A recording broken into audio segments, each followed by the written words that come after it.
हाथे हथियार अब उठावे के पड़ी,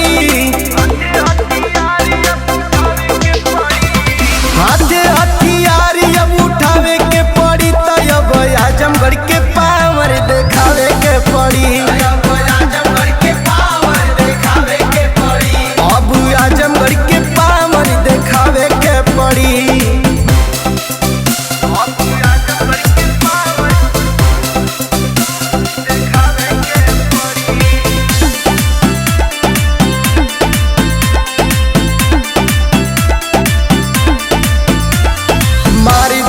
गोली हम सीना में खींच के कौन हो जवन जाइया जीत के, मारी दे गोली हम सीना में खींच के कौन हो जवन जाइया जीत के। चरण पे अपना गिरावे के पड़ी, तो अब आजमगढ़ के पावर देखावे के पड़ी,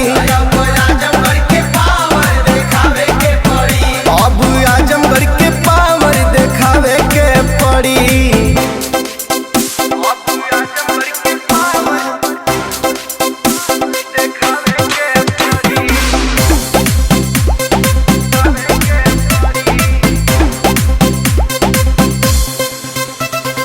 पता कला गोरी तू हमनी के बारे में, टाइम न लागेला केहू के मारे में।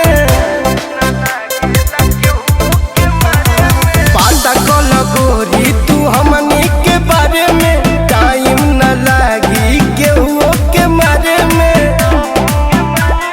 मंसूरी दीवाना के बतावे के पड़ी, तो अब आजमगढ़ के पावर देखावे के पड़ी।